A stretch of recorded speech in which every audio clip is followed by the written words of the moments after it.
ফরজ সালাতের আজান হয়ে গেলে দুনিয়াবি কোনো কাজে লিপ্ত থাকা যাবে কি? আজানের পর 30 মিনিট সময় থাকে, এ সময়ে কাজ করা যাবে কি? 30 মিনিট সময় রাখতে বলেছে কেটা আপনাকে? এ রাখাটাই তো অন্যায়। আল্লাহ বলছেন হাইয়া আলাস সালাহ, সালাতের দিকে আসো, আর আপনি কাজে ব্যস্ত থেকে গেলেন, কারণ 30 মিনিট সময় আছে আপনার। ডাকের সাথে আপনার কাজের বিরোধিতা আছে, অর্থাৎ ডাকার সাথে সাথে ডাকে সাড়া দিতে হবে। কোরআনের আয়াত ইস্তাজিবু লিল্লাহি ওয়া লির-রাসূল, যখন তোমাদেরকে ডাক দেওয়া হবে, আল্লাহ আল্লাহ রসুল যখন ডাক দিবে তখন তোমরা ডাকে সাড়া দাও। হাইয়া আলাস সালাহ, এটা রাসূলুল্লাহ সাল্লাল্লাহু আলাইহি ওয়াসাল্লামের ডাক, এটা আল্লাহর ডাক, এটা দেরি করা যাবে না। তবে 30 মিনিট রাখা যাবে না। 30 মিনিট কি করা যাবে না?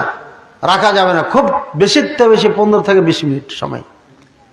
একটা মানুষ আজান শোনার সাথে সাথে কাজ ছেড়ে দিবে, যাওয়ার পরে হয় টয়লেটে যাবে, ওখানে 5 মিনিট লাগবে, ঠিক আছে, আর উজু করবে 5 মিনিট, 10 মিনিট চলে গেল।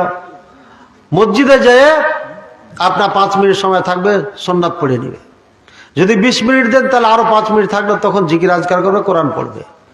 খুব জোর বেশিতে বেশি 15 থেকে 20 মিনিট সময় দেবেন, এর বেশি চলবে না। এটা নিয়ম না সালাতের জন্য।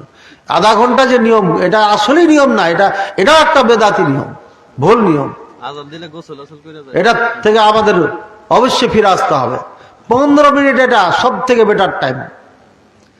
15 মিনিটে উজু টুজু করে মসজিদে যায়, সালাত পড়ে সুন্নাত পড়ে ঠিক টাইম হয়ে যায়, ঠিক আছে।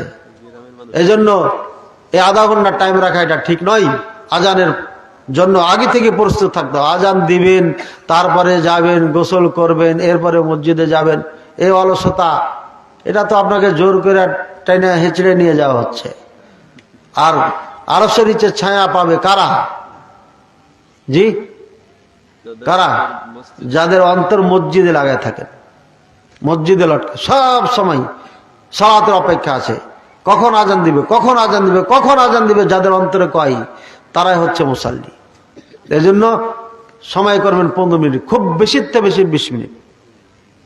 আল্লাহ পাক রব্বুল তৌফিক দান করুন।